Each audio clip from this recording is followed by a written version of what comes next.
So, how do you manage the conflicts between the two different roles of being a ward councillor, representing the people in your ward, and being a planning committee member, representing the local planning authority in the wider council? So there is a view from some people that you shouldn't sit on an application in your ward at all, you know, because of the potential conflict. I disagree with that. As long as you have distanced yourself from the application from the start.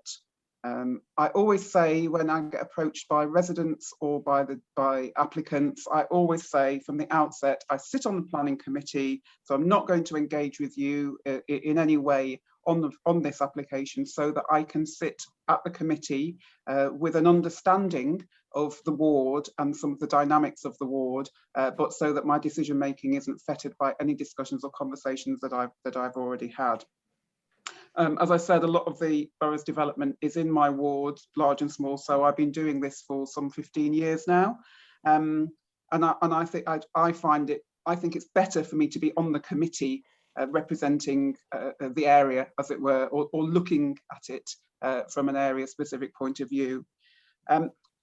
In terms of representing residents, I've got two ward colleagues, both of whom are the people who will work with the residents and work with the applicants, and they do work with both. So they will go to meetings with the applicants, you know, particularly the big schemes. They'll get engaged very early on with discussions and conversations about what's being proposed, encourage a lot of pre-application dialogue with the community as well. So they do all of that liaison and all of that liaison with residents, and then they are the ones who come and present at committee if there is a strong local voice that they come to represent. And actually, it doesn't happen very often because generally the voice is in objection rather than in support. But sometimes we will speak in support of an application if that is the will of the people, as it were, or the desire of the local community. And by doing that, you know, in terms of our community and our residents, because we then can show that we have engaged with their issues, or excuse me, on a ward level, we have engaged with their issues, it shows that we've listened. We can go back to them, and even if I vote in favour of the application at the planning committee, you know, even if it's incredibly controversial, we can still comfortably go back to our residents and say, well, you know, we represented you, your views were supported, but this was the decision that was made, and it was made on material planning grounds, etc. And we talk to our residents. I think that is the key, actually, is that we feed back to our residents about the planning process and about how it works. And I think that has really, over the years, has helped us. I've been elected 4 times. Re-elected 3 times, you know, and the planning part of it doesn't seem to have done me any harm. Okay, thank you. Mike.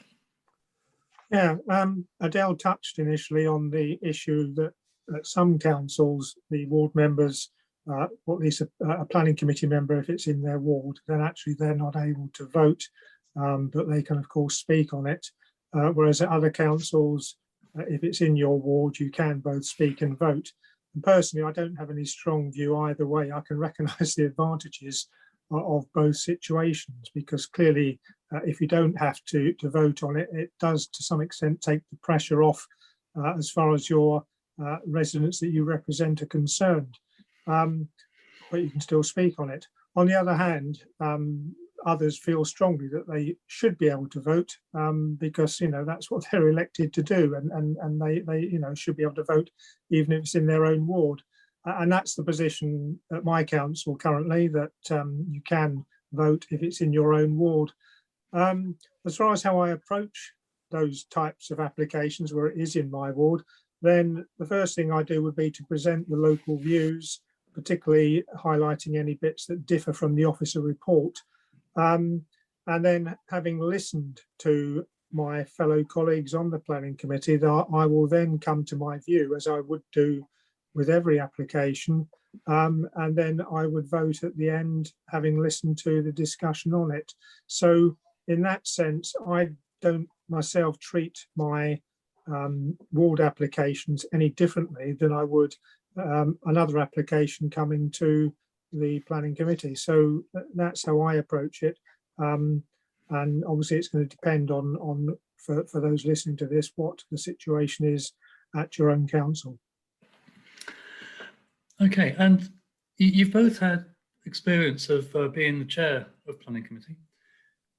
How do you see that particular role differing from the other responsibilities you have as we just said, ward councillor, and you being a member of that committee as well? Well, for me, the chair role takes priority. Obviously, sort of running the meeting, making sure that it's conducted in the correct fashion, keeping the debate ongoing. Procedural aspects are important. So I, sort of tend, once I've done my ward member bit early on and saying what the views are, I then very much switch to just how I would normally be chairing the meeting. The thing that always concerns me, though, if you're the chair, is the potential for a casting vote situation. But for each application, and obviously I do it, I sort of go through beforehand as well. My thoughts about the one, if there is one in my own ward, is what the scenario would be and how I would proceed in that. So that gives me a bit of extra thought beforehand. I am perhaps mindful of the fact that as chair of the meeting, I might be seen as perhaps influencing other committee members more than others might when I say things. So, I have to be careful of that as well.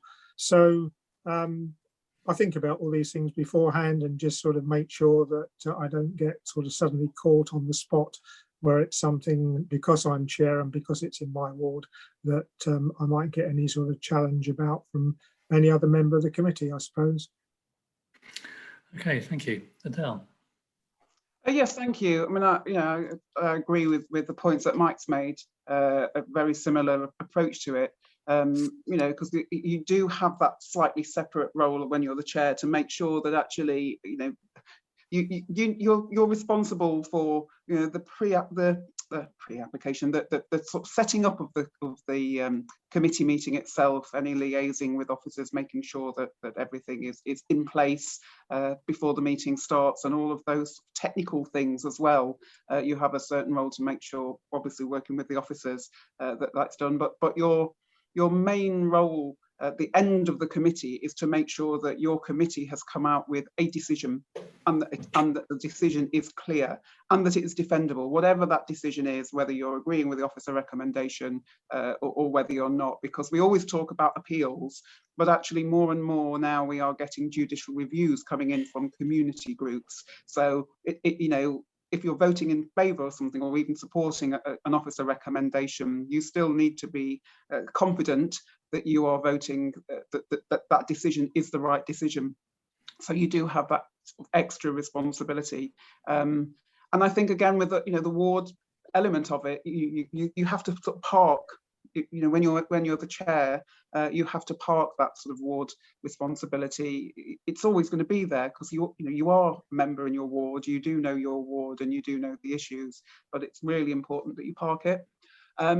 And I think it's also, the onus really is on you to, as Mike says, not be seen to steer the conversation or influence the conversation, but I think, you've got to learn how to suss out how things are going.